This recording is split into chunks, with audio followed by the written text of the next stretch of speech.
to the Compass PD podcast, where we dive into evidence based practices and research driven strategies that empower educators and leaders to make a lasting impact. I am Natalie Fallert, flying solo today here to talk with you about one of my favorite topics, clubs. Whether you are a teacher, administrator, or district leader, our goal is to provide you with insights and tools that help you navigate the complexities of education and inspire student success. So, today, I am here to talk with you about book clubs and thinking about what they are, why they are important, why spring is a great time to try book clubs if you have never done it before, what to expect in the process of it, and some tips to get you started. So, let's start with what they are and why they are important. So, book clubs are different than lit circles, where typically in literature circles, kids are given a packet that pertains to the book and are asked to complete it along the way. In these circles, students are usually given assigned roles like speaker or note taker or discussion leader, whatever that looks like. Now, book clubs are different because they resemble a real life book club. In this type of club, people choose to be a part of the group and equally contribute their thoughts on the text without a prescribed script. The book club will decide what they will read and how much at a time before their next meeting. They may suggest a focus for the upcoming conversation, but it is, or I guess maybe a focus for their reading so that when they get to their book clubs, they could have a conversation about that. But it is simply a suggestion. It's not something that they have to do prior to showing up to that next meeting.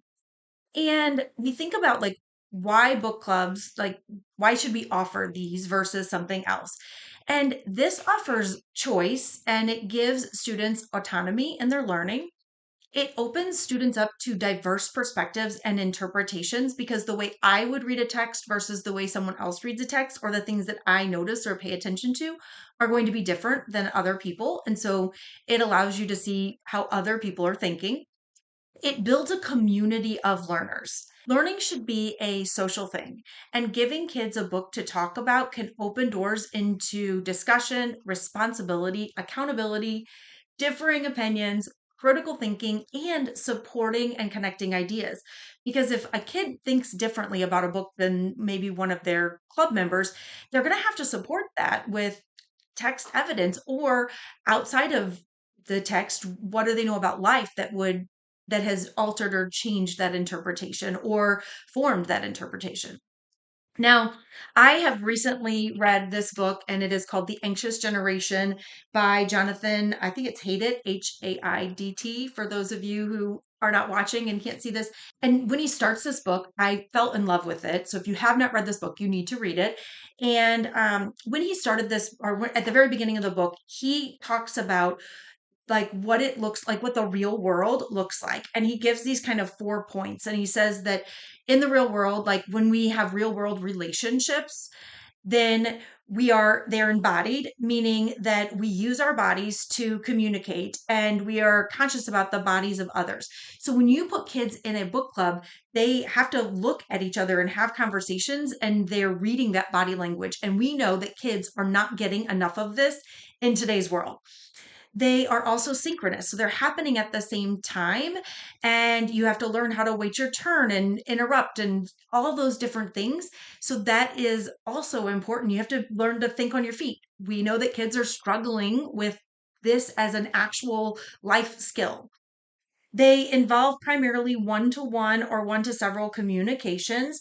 And so, only one thing is happening at that particular time. You're not multitasking, you're focused on that conversation. Again, something that our kids need help with. And they take place within communities that have a high bar for entry and a high exit for entry, meaning that you have to invest in that relationship and you have to repair rifts. Where he then gives an example of the virtual world, because this whole book is about technology and what it's doing to our this current generation of kids. And when he talks about the virtual world, he says that they are disembodied. meaning that there's no body language that's needed, which we know that.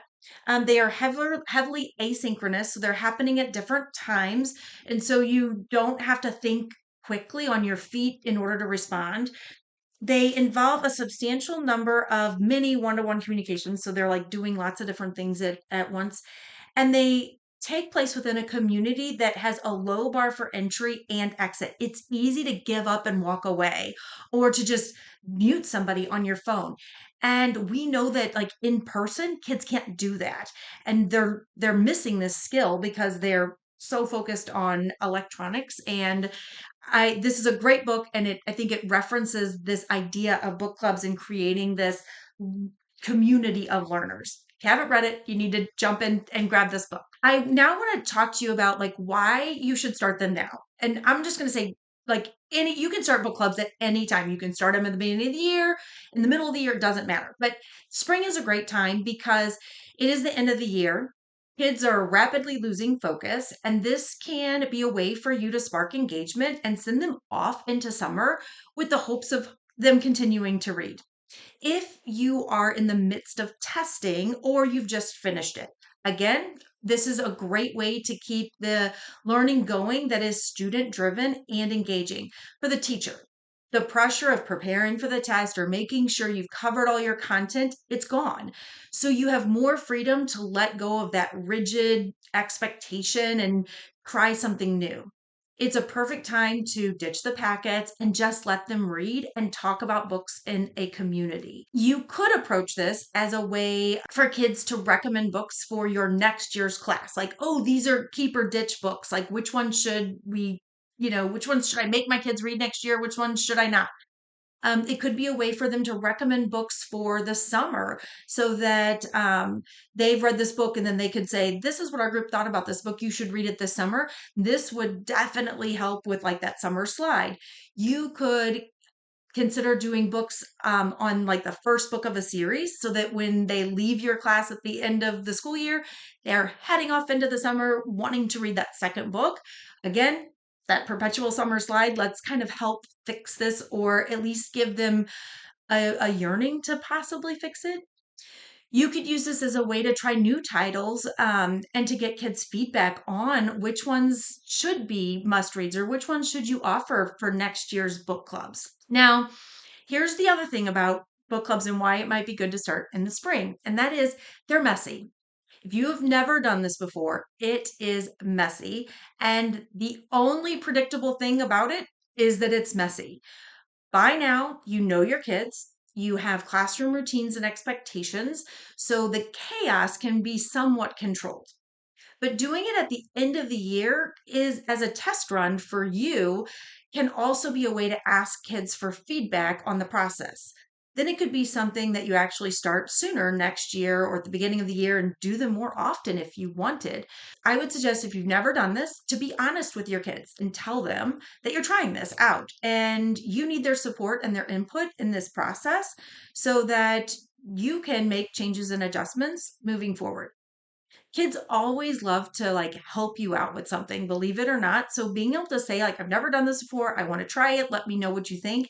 You're getting a little bit of their buy-in into it. You have to be willing to let go and not be in control. You might be thinking like how do we if I wanted to do this, how do I get started? Here's what I would say is if this is new to you or your building or your district, let your admin know that you want to try this. Tell them that you know it will be messy. Ask for their support, in this chaos.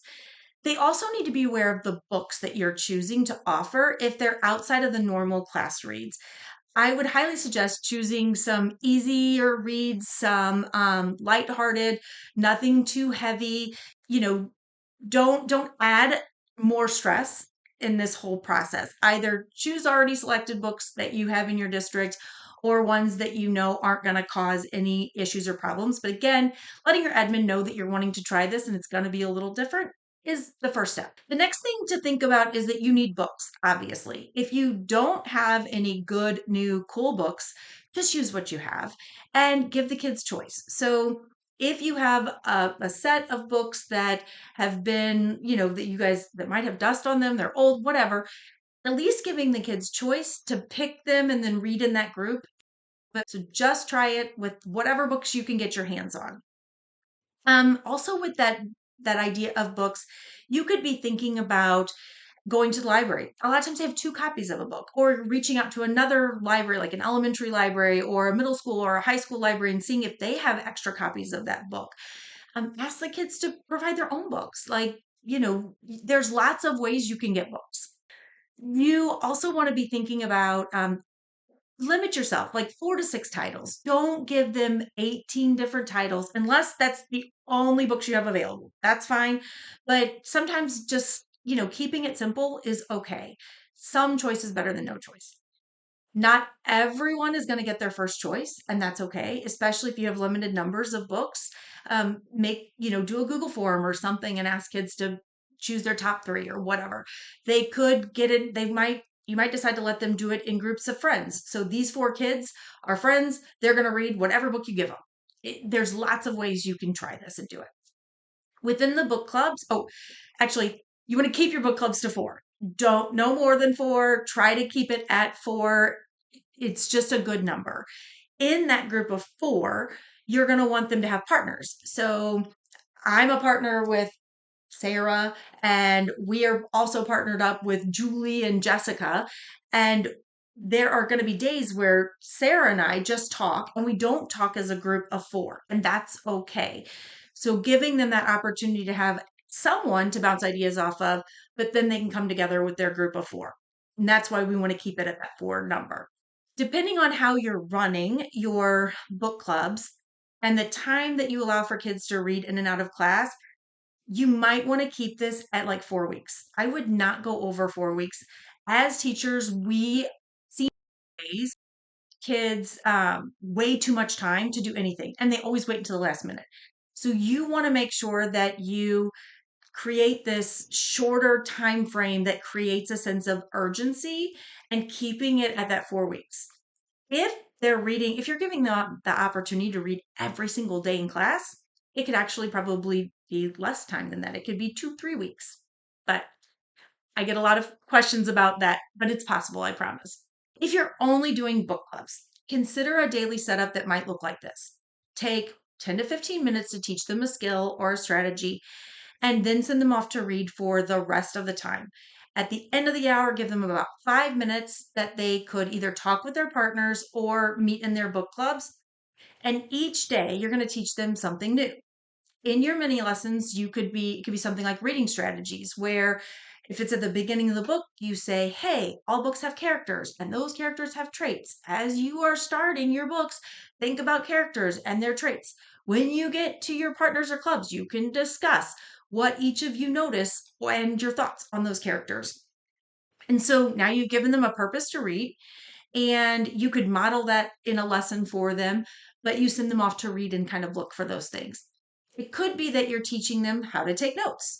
Offer them ways to take notes about characters and track their thinking. It might be that you want to teach them how to work in clubs with their partners. Explain why you're doing book clubs, what each one brings to discussion, like what each person brings to discussion, why it's important that they're reading to have those conversations. You could give them conversation prompts so that they know how to talk about their books.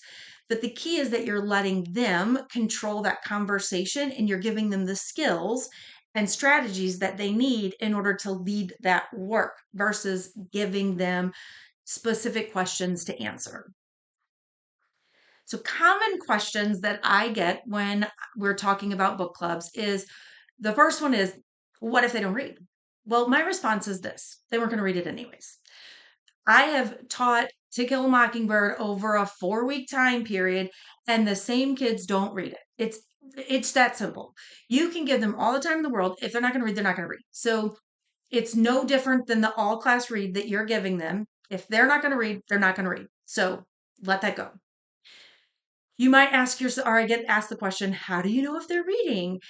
Instead of making them fill out a log or anything like that, just go listen to their conversations that they're having with their partners or in their book clubs. And you're going to be able to tell just by listening if they have read or not read. And if a kid is not reading, then teach the group how to encourage that child to start reading. It's a life skill to be able to teach them to confront the slacker and hold them accountable. Show them how to do that. Give them skills that they can use in other classes or in life that help fix that problem. If the whole group isn't reading, you might have to teach them that importance. The last question that I get is, what if I don't know the book? How do I know if they're reading it? I promise you, you will know. Like, you will figure it out because they'll be talking about the book. And if it doesn't make sense, you're going to be able to ask questions just because you know how books go. You're going to be able to ask questions and they eventually are going to be able to answer them or not. It is that simple. I promise it is that simple.